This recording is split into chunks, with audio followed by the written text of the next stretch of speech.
What's up, guys? Merry Christmas. And I was going to say Happy New Year, but I've been catching myself because it's really just Merry Christmas, because you're going to hear from me more times than before the New Year. But anyways, I've got a special guest here today. This is my nephew, Tristan. And this is going to be fun. This is going to be... I don't know, let's call this, what do we want to call this? Tristan's trade-up journey? Tristan's trading? Something like that. Yeah. What do you want to call it?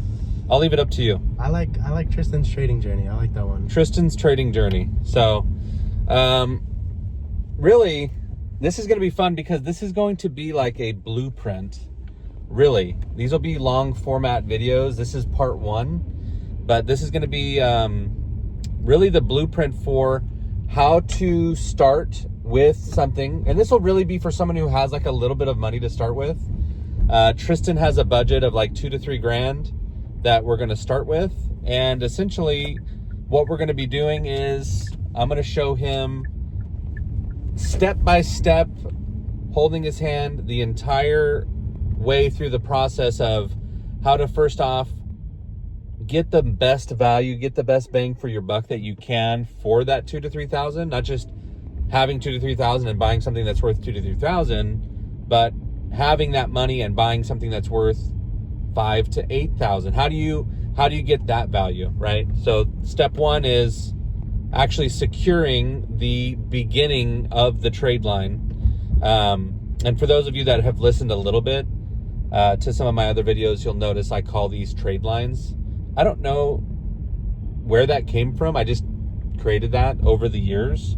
I call them trade lines because like I usually have 5 or 6 things that I'm trading. And so I just say, you know, like if I have someone that's helping me, like in the past, I've had like personal assistant helping me. And so like I would tell them like, hey, how's the Silverado trade line, or how's the Kia trade line, or how's the whatever it is trade line. And that's what I've called it. So anyways, that's step one. Step one is determining what is your trade line. Are you going to take something that you already own and start trading with that? I'll tell you a story on that in a second. That's how I got started. Are you going to do like what Tristan's doing? This is an accelerated trade line because he's kind of like cheating that first or second step of the process. Not cheating, but like he's accelerating it. He's adding more value from the beginning so that he doesn't have to start as small. So you can do that option, or there's something like, I don't know if I'm going to call this like trading arbitrage or what, but let's just call it trading arbitrage for now.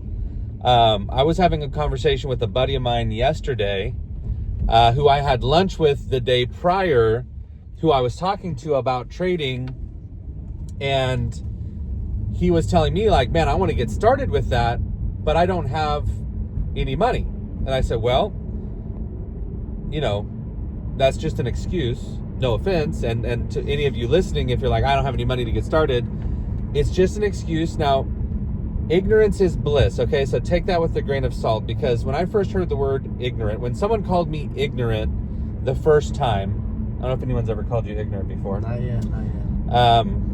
Well, I'll make sure to call you ignorant throughout this process. Right. Ignorance not a bad thing. We look at that as a bad thing, as a bad word.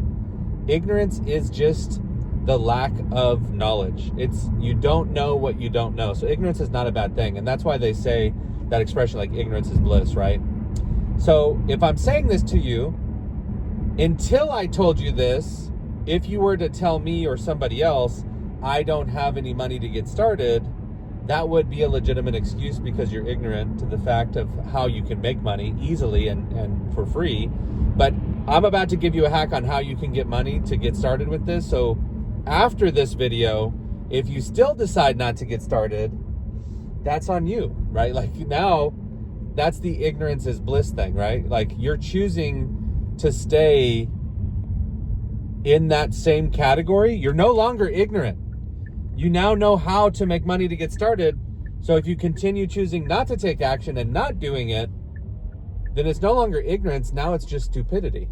So that's something you have to like, I know that sucks to like, you know, to have to tell yourself like, yeah, like I'm stupid, you know, but like, I hate to say it, but like, if you don't take action, it's exactly what it is. So we're out on Christmas Day and we're looking for some food. And in this little town, the only thing open right now is Jack in the Box. So haven't eaten here in about 10 years, but we were going to do Whataburger, which I would have been much happier with, but we're about to eat something that is probably not even meant for human consumption. But anyways, before I go any further, Tristan, do you have anything you want to add? You want to, like, are you excited about this? Like, you know, I we'll come back to that, but like real quick while we're just at this point before I push into this whole, like, I'm about to give the hack on how to not be ignorant anymore and like take action. You got anything? Just to say that I'm super excited for this. Yeah. I've been looking to get a car for a long time. Yeah. But I know we've been talking about it for a while. Yeah. The car I want is just too far out of my budget right now, and right. What is the car that you're? It's a Lexus IS2 or 300 from Yeah. the 2001 to 2005 range. Oh So, man, what a sick car! beautiful cars. Love It's it. we've talked about these cars, Mhm. and actually for like years now. You're 17, right? 17. Yeah. This guy's 17, by the way, right? So if you watch this and you don't follow through with this and you don't do anything, just remember a 17-year-old lapped you, because I can guarantee you, like, this is going to be like a 3-month journey that we're going to go on, and you're going to be able to, like, maybe it's faster than that, but I think 3 months. Like, we're going to see how much damage we can make in 3 months. Maybe that's Tristan making 10 grand. Maybe it's 20 grand. Maybe it's 30, 40, 50, 100. Who knows, right? I always tell people, like, facts tell, stories sell. And Tristan's got a really good story. I'm 17. I've been saving my money. I'm buying this on my own. I'm about to start trading up with my uncle, and it's just going to be this fun journey. And if you could, like, help me out and trade with me, that'd be so cool. I'd love to document it. Love you to be part of it. People want to get behind that story, right? And that's going to be one of the elements of this that is so fun. I'm going to just throw it out there, right? I'm typically pretty good at, like, landing in, like, what range it ends up being. My guess, worst case scenario, he's starting with 2 to 3 grand. All right. Most of that 2 to 3 grand is going to be spent on actually buying the initial vehicle to start trading with.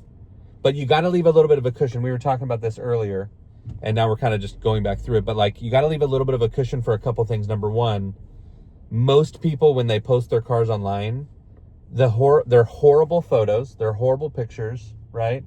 And then on top of that, they like this one car that we're looking at right now.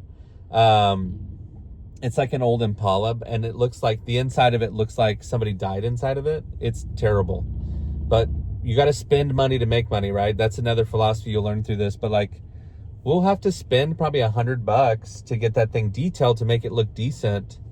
So that, you know, actually somebody wants to trade for it. But anyways, that's where was I at with that before I start talking about that? Starting with yeah. Okay. My prediction, right? 2 to 3 grand.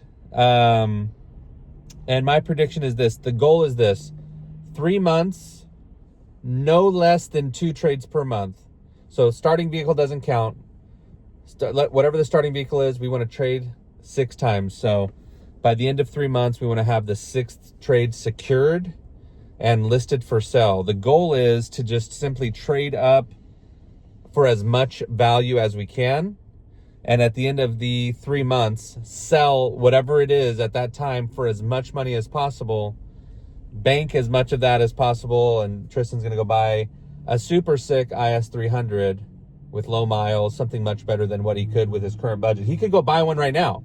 You can go buy an IS300 for, you know, in that $2,000 to $4,000 range, but you're going to get something all clapped out that is not great, high miles, probably been, like, driven by, you know, 17-year-old, no offense, but probably by, like, other 17, 18, 20-year-old, you know, guys, like, just, like, racing with their buddies at night and drifting because it's a rear-wheel drive car. It's really fun. It has a Supra engine in it. Mm-hmm. I think you know that. Yep. And if you didn't know that, It's got a super engine in it. That's why it's so sick. Those specific range, 2001 to 2005, right? 2JZE something it's or the something. GE. The Super had the GT with the turbos. They Right. basically just It's took a the non-turbo. turbos off. It's a non-turbo, right? Exactly. And some people will add the turbos back. I mean, it's not that hard of a modification. No. But anyways, okay, so I digress. My prediction is minimum $12,000. Like, and I'm talking like cash in pocket, all said, signed, sealed, delivered, 12 G's in his pocket, starting with 2 to 3, not spending anything else. I'm talking like, even with the extra money he's spending for detailing it or little things that they might need here and there, netting, like the net is 12 G's on top of whatever he started with. Okay. That's like the lowest end prediction. I think on the highest end, like if he really, it's really up to Tristan. I'm going to push him. I'm not going to let him, like if he doesn't, well, I'll put this out there for you too, because then this really holds you accountable. Because, you know, I'm not charging Tristan anything for this. Like I'm just doing, like, obviously he's my nephew, so I love the guy and I want him to succeed. And he like reminds me of myself when I was younger, you know? But if you don't do 2 trades any month, then I'm done helping you. You're on your own. That's fair. Yeah. Because really all it comes down to, guys, like you should be trading every week. So like minimum is 2 trades per week, but Tristan should be pushing to trade whatever it is that he has every single week. And if he does what I'm telling him to do, there's no reason that a 17-year-old guy that doesn't have a family, that doesn't have any responsibilities really, there's no reason why you can't trade once a week, right? There was times where I've traded every day for several days in a row. That's wild. That's a lot of work. And that was back before like Facebook was like limiting how many messages you could. I would spam 1,000 messages out in a day and just get an offer every day. Right. That's a lot of work, and it's not really possible these days. But I do know, without a shadow of a doubt in my mind, 2 per month is definitely possible. I think the goal should be 1 per week. Sometimes maybe push for more than that. Because I would say with 2 per month, 3 months in, the minimum's 12 G's. So if that's the math, what's the math on that? What's 12 grand divided by 6? That's $2,000 per trade. Yeah. $2,000 net per trade. So if that's the math, and let's say you increase that to 1 per week, that's 8,000 per month. That's 24,000. So that's doubling it. Oh yeah, well that makes, yeah, duh. You're going from 2 to 4. So yeah, simple math. So if you have a couple weeks in there where you're really busy, you're really active, and we just like get crazy with this, then that, let's say you add a third layer, so you go from 1 to 2 to 3, then that goes from 12 to 24 to 36,000. So that's my prediction. Somewhere between 12,000 to 36,000 net in your pocket, done, cashed. And the beautiful part about this, by the way, guys, and this is a little nugget for you, little caveat here. When you're trading like this, when you're bartering like this, like you're not paying income tax on that. Like it's not like you getting a check from, you know, Tristan works at Chick-fil-A, by the way, which is super cool. But like when you get a check from Chick-fil-A, Uncle Sam's taking his cut out of that thing. You know what I mean? And like I bet when you first got your first check from Chick-fil-A or whatever your first job was, like you looked at it, just like every person in the world does, and you go, "Who the heck is FICA? They got part of my money. Yeah. What's SSA? Social Security? That's not even going to be there when I'm older. Why am I paying that? Paying for your grandma, you're paying for my grandma, you know." But the bottom line is, when you're trading, when you're bartering, when you've taken something that you bought with your money that you've already paid tax on, and you're just trading it up, there's no taxes on that. And the beautiful thing is, in Texas, you have this thing called an even trade tax. So if you start with something, with a vehicle specifically, this is something that many of you don't know. If you're in Texas specifically, this will apply to you. Outside of Texas, I don't know, so don't quote me on this. I can find out for you. But in Texas, there's a thing called a $5 even trade tax. Typically, this is made for dealerships. Like if someone comes in and trades something, it's like if you already paid tax on a vehicle, like when you did the tax title license on a car, you go to the tax office, you pay for your registration and all your stuff. You can do a $5 even trade tax where it says you already paid tax on this thing. If you traded for this thing, we won't charge you tax. We'll only charge you $5.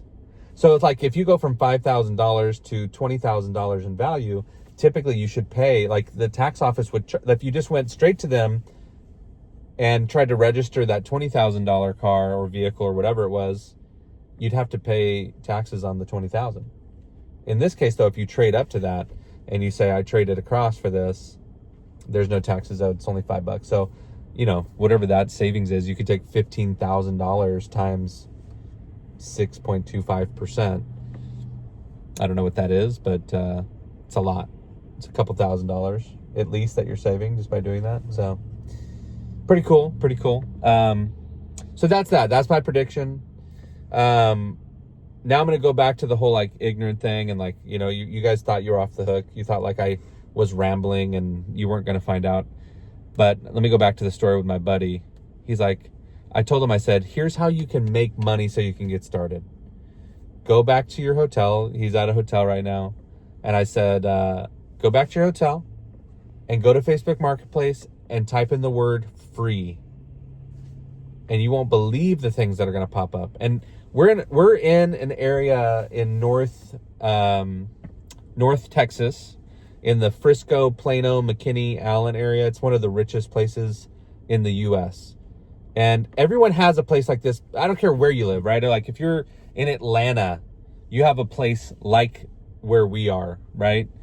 And wherever you are, just go to the rich area, like the really rich area, drop a pin on Facebook Marketplace in that area and do a 10-mile radius of that area and then type the word free. And the crazy thing is, guys, like super rich people, they give away the craziest stuff for free. They just don't have time to deal with it. They don't care about listing it for, like, whether it's about philanthropy for them or whether it's about actually giving or caring, who cares? Like, whatever reason it is that they're giving away that $10,000 sofa from Ashley Furniture that they bought earlier that year because it doesn't match the paint color of their new house and they just need to get rid of it right now, like must go by the end of the day. Take advantage of that. They're the ones who listed it for free. So if you have a place to store that, you know, you go pick up that $10,000 couch, you list it for $1,500. The only thing you had to pay for was the gas to go pick it up, the time to go pick it up, maybe to store it somewhere. If you have a garage, you can put it there. Now for this guy, he's like staying in a hotel. He sent me this thing. He's like, dude, I found someone giving away a boat for free. I'm like, okay. I was like, well, obviously you can't store a boat at the hotel that you're staying at. But then, you know, part of this is like, you have to think outside the box. You have to think, okay, how can I do this? And I never thought of this before, guys. Like I literally came up with this on the fly while I was on the phone with him. But I was like, read me the ad, like, of the guy that's wanting to get rid of the boat. Like he's giving it away for free. And the ad was something like, someone left this boat on my property. I don't have the title. I don't know anything about it, but it looks like it's in good condition. Come pick it up. It's yours for free, but it must be picked up by, it was like 2 weeks from now. I was like, okay. So really what we're hearing here is maybe this guy owns a rental property. Someone was staying there. I'm just assuming, right? They had a boat. They left it there. They abandoned it. Now it's his property because they left it there and he just wants it gone. But you don't have a place to store it. And this guy wants it gone.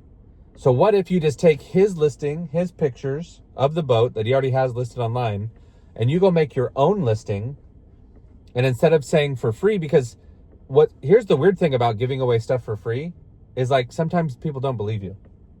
Like people are like, that's too good to be true. That's a scam. But it's not. It's not always. Like there's this weird thing about like you put something on the curb and you put a sign on it that says free. Nobody wants it. Like there's something wrong with it or something. Like in their mind, like but if you put that same thing on the curb and you put a sign on it that says $5, like you have people knocking on your door to buy it. It's weird.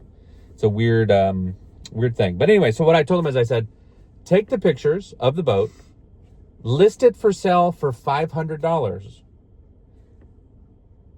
and a general area of where the person's at. Don't list like their address or whatever if they have, like that's not cool.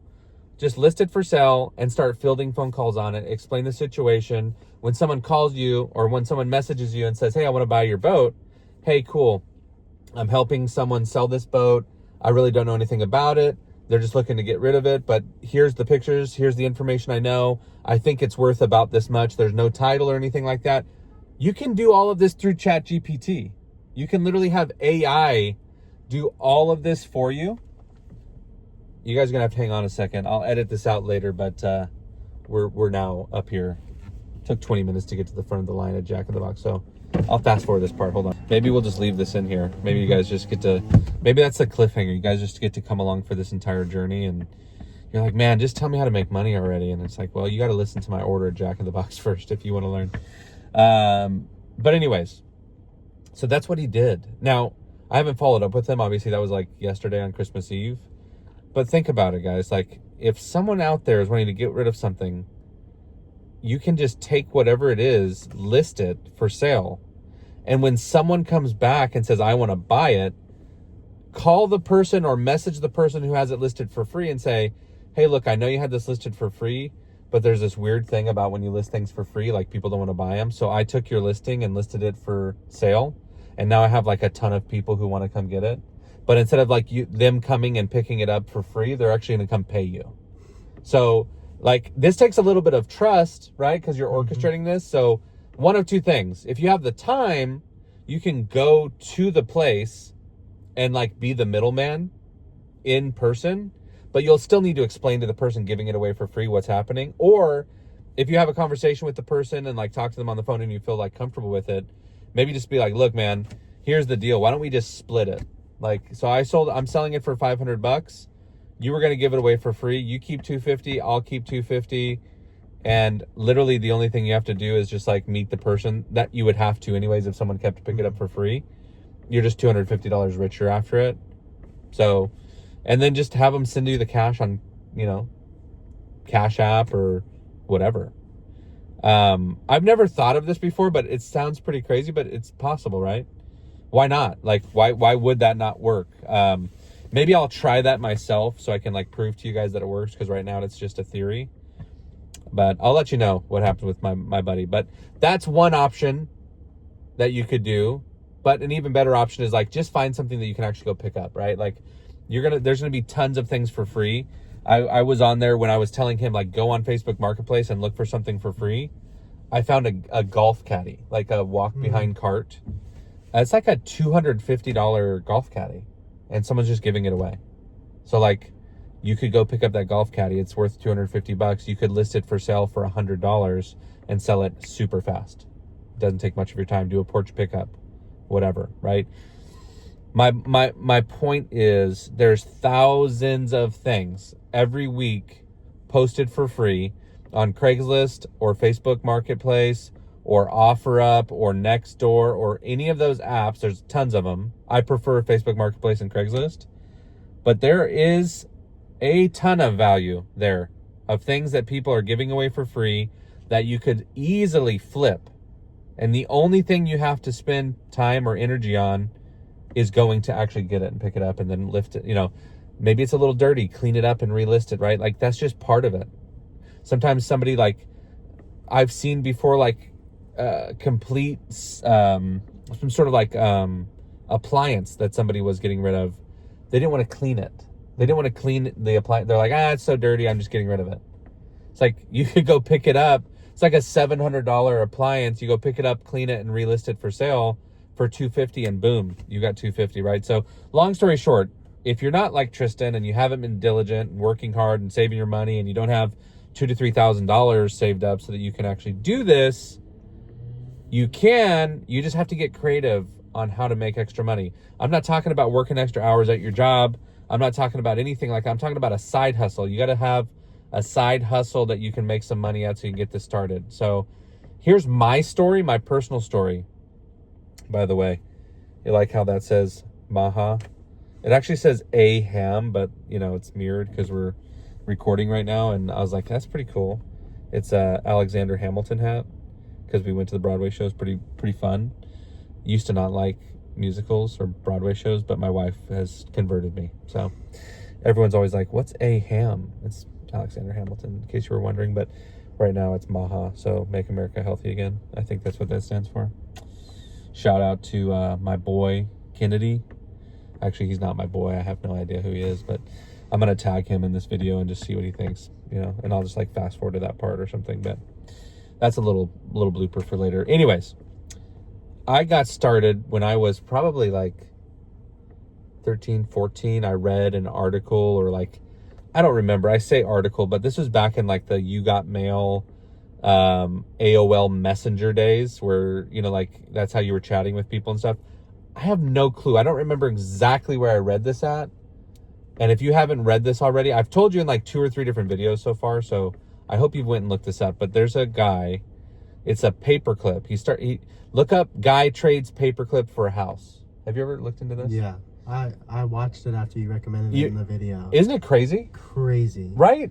Like, it's, what was it, like, not even that many trades, like 20 trades or 17 trades or something like that? It really shows what you've been talking about, and people find value in what they want.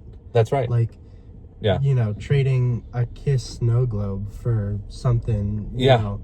Was that one of the things that he traded? Yeah, that was one of the, Kiss snow globe for like something crazy, but it's because this guy was a snow globe collector who, you know, wanted to add to his collection. Right. Even though it wasn't worth that much. So yeah, it's wild. Guys, go look it up. I'm telling you, it's, even if nothing else, even if you never do any of this, or you don't believe me, or you think I'm full of crap or whatever, like, just go. It's an inspiring story. So anyways, I saw that when I was like 12 or 13, maybe 13, about to be 14, because I ended up starting trading when I was 14. But I heard about this guy. Like, again, like, I grew up probably lower middle class, would be my guess. I always tell people, like, we never really, like, we always had what we needed, but we rarely had what we wanted, you know? Like, I think that's kind of lower middle class. Like, we weren't rich, we weren't poor. And that's hard to justify because, like, just by living in America, even if you're homeless in America, you're still like you're in a better position than like 90% of the world. So it's like a really skewed thing to say. I hate when people in America say they were poor, because it's crazy. Like, you know, so I don't think we were poor, but we didn't have a lot. And so very humble beginnings, if you will. My dad worked really hard, and, you know, my mom was a stay-at-home mom. She had like little cleaning stuff and babysitting and things she did just to try to make extra money. I think that's probably tracks with most of you guys listening to this. I think that's the average American household probably. But like, I was inspired because I'm sitting here with no money, young, thinking to myself, like, this guy traded a freaking paperclip that has no value. And I have lots of paper clips. Like, I remember thinking, like, I got some paper clips. I think I have like 5 paper clips. Like, I could get 5 houses. 5 paper clips equals 5 houses. But like, I had no idea what I was doing. I just listened to what he said. Like, he kind of like tells you, not in the depth of which I'm going to tell you, because I feel like I've kind of perfected it over the years. I've been doing this for, well, I'm 37. So if I did my first trade at 14, then 23 years ago. I've been trading for 23 years. Wow, I feel so old now. Gosh, it's terrifying. I've been trading longer than Tristan's been alive. Is that true? Yeah. Am I doing the math right? Wow, I'm an old man. I can tell by the gray hairs coming in right here. But anyways, I was like, I'm not going to start with the paperclip, because that's a long journey. Like, from the paperclip to something worth like $500, that's a long journey. But I already had something worth $500 at the time. This is back when like the Xbox and the Xbox 360 came out. So I had an Xbox. I had just got the Xbox 360. I had saved up for. And hold on, I got to pay for this now. Had an Xbox. Well, I'll talk to you until they come over to the window. And I had like a ton of games for it, and controllers and Guitar Hero and like all this stuff that came along with it. That's like, you know how it goes. You get a new console, all that other stuff becomes irrelevant. But somebody still wants it, right? And so I remember, like, I'm going to start with this because I don't even need it anymore. I've got the Xbox 360. That's where I started. And I went from an Xbox to a Porsche within 17 trades, and then sold the Porsche somewhere around $40,000 to $50,000. I don't remember exactly, guys, because when I was 6 days before my 21st birthday, I got in a serious near fatal motorcycle wreck, and I lost like a ton of my memory from my childhood. But I remember like the the big chunks of the details, just not the fine details. But I think I went from like a Xbox to a snowboard that I actually went snowboarding with, and then traded the snowboard for a bicycle for a motorcycle for a car or truck. I think it was like a little red BMW, to be honest. And then, so anyways, once I got into the vehicles, it was like back and forth for vehicles. Like, this is something you'll learn about trading as I'm kind of going through it with you guys, which is people always want to trade for something they don't have, not the same thing. So like, if, for example, if tomorrow, the goal for tomorrow, by the way, is I've already been showing Tristan how to like send out offers on cars, and we've already got some positive responses back. So tomorrow we're going to take it to the next level, narrow down that list of potential vehicles, and go look at 4 or 5 of them tomorrow and try to buy one and get this thing started. But anyways, let's say tomorrow Tristan goes and we go and we buy a car. Let's say whether it's a Honda or a Chevy or whatever, right? Doesn't matter. When he lists that for trade, the likelihood, I've just been doing this long enough to know, like, it's going to be an SUV or a truck or a different type of car. So like, it'll almost never be the same thing. So like, you're not going to trade a sedan for a sedan. You might trade a sedan for a 2-seater car, or like a sedan for a 2-door car. Maybe like a mom that has 3 kids that currently has a 2-door car, and it's really a pain in the butt to get her kids in and out of the back. She'd rather give you that coupe that's worth more to trade for your sedan because it's going to be easier for her and her kids. That's a situation where you might go car for car, but almost always it's like car for truck or car for SUV. And then once you get to a truck or SUV, it's going to be the opposites of that, right? So it's always, not always, but almost always the opposites. Does that make sense? Because the idea behind trading versus buying, the philosophy behind trading versus buying is, if you were willing to go spend the money to buy the thing, then you'd go buy exactly what you wanted. But when you're trading, you don't have to spend money because you already have the thing that you're trading for. So you're willing to like take something a little bit different than what the ideal situation is, because you're not having to spend anything to get it. Does that make sense? That is part 1. Watch, what do we call it? Tristan's trading journey. Tristan's trading journey. That's what we're calling this. Tristan's trading journey, part 1. Thanks for listening. If you've been here the entire time from start to finish, like and subscribe and all of those cool things, guys. Most importantly, comment if you have some questions, if you need some clarity on something. I'm not always going to be able to answer all of your questions, but I'm going to try to get to most of them as good as I can. But yeah, exciting to see what happens from here, and we'll talk more tomorrow. See you later.